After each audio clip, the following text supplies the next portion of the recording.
చౌతులది Shaheen. Latest updates కోసం ఎల్లప్పుడూ చూస్తూనే ఉండండి 37 న్యూస్. కేంద్ర బీజేపీ కార్పొరేట్ మతతత్వ విధానాలను ప్రతిఘటిద్దాం. మోడీ ప్రభుత్వ వైఫల్యాలపై ఛార్జ్ ప్రకటిద్దాం. 2024 ఫిబ్రవరి 16న దేశవ్యాప్త కార్మికుల ఆందోళన, గ్రామీణ భారత్ నిరసనలలో పాల్గొనండి. కార్మిక కర్షక సోదరులారా, కేంద్ర బీజేపీ కార్పొరేట్ మతతత్వ విధానాలను ధిక్కరిస్తూ ప్రతిఘటనకు పూనుకోవాలని, కేంద్ర ప్రభుత్వ వైఫల్యాలపై ఛార్జ్ ప్రకటిస్తూ లక్షలాది కుటుంబాల ఇంటింటికి వెళ్లి క్యాంపెయిన్ చేయాలని, 2024 ఫిబ్రవరి 16న దేశవ్యాప్త కార్మికుల సమ్మె, గ్రామీణ భారత్ బంద్ నిర్వహించాలని joint platform and trade unions, ఉద్యోగ సంఘాలు, అఖిల భారత ఫెడరేషన్లు మరియు సంయుక్త కిసాన్ మోర్చా అఖిల భారత స్థాయిలో నిర్ణయించాయి. కృష్ణా జిల్లాలో కార్మికుల ఆందోళన, గ్రామీణ నిరసనలను జయప్రదం చేయాలని పిలుపునిస్తున్నాం. సిఐటియు కనీస మద్దతు ధరని చట్టం చేస్తానని ఇచ్చారు, హామీని అమలు చేయలేదని రైతాంగం ఇప్పటికే ఢిల్లీ చుట్టుపక్కల జాయిన్ అవ్వడం జరిగింది. కానీ దేశవ్యాప్తంగా 16వ తారీఖు ఈ నిరసన కార్యక్రమాలు కూడా చేయటం జరుగుతూ ఉంది.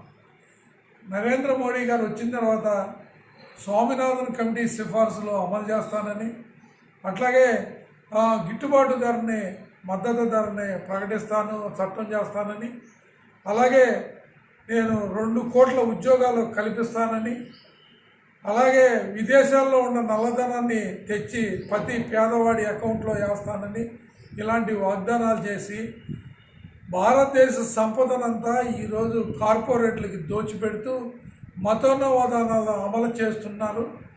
ఇప్పటికే దేశవ్యాప్తంగా స్వామినాథన్ కమిటీని సిఫార్సులు అమలు చేసేసానని బొకాయించిన పెద్ద మనిషి దేశవ్యాప్తంగా ఇప్పటికీ దగ్గర 1,50,000 మంది రైతులు ఆత్మహత్య చేసుకుని చనిపోవడం జరిగింది.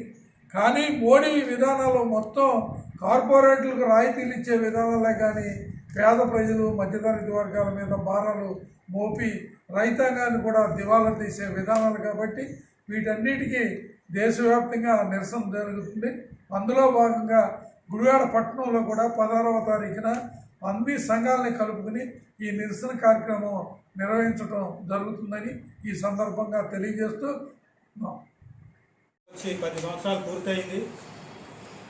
3 వ్యవసాయ నల్ల చట్టాలు రద్దు చేస్తానని, మద్దతు ధర చట్టం కల్పిస్తానని హామీ ఇవ్వటమే కానీ ఇంతవరకు నెరవేర్చిందేం లేదు. దానికి మద్దతుగా రెండోసారి మళ్ళీ ఉద్యమం స్టార్ట్ అయింది.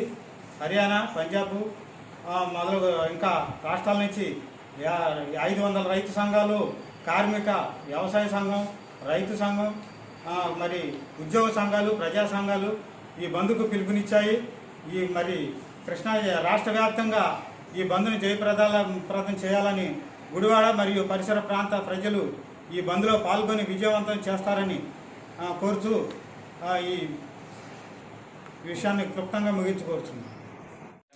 16వ తారీఖున 9 కేంద్ర కార్మిక సంఘాలు, 500 రైతు సంఘాలు, అలాగే మధ్యతరగతి ప్రజలు, అలాగే కిసాన్ మోర్చా సంయుక్తంగా ఈ నెల 16వ తారీఖున కార్మికుల ఆందోళన మరియు గ్రామీణ బంద్కు పిలుపునిచ్చారు. నరేంద్ర మోడీ గారు అధికారంలోకి వచ్చిన తర్వాత రైతులకు గిట్టుబాటు ధర ఇస్తానని హామీ ఇచ్చి ఇప్పటికీ నెరవేర్చలేదు. అలాగే కార్మికుల నల్ల చట్టాలని రద్దు చేస్తానని చెప్పి కూడా చేయకోకుండా వాటిని అధికారులు తీసుకొచ్చే విధంగా చూస్తున్నాడు.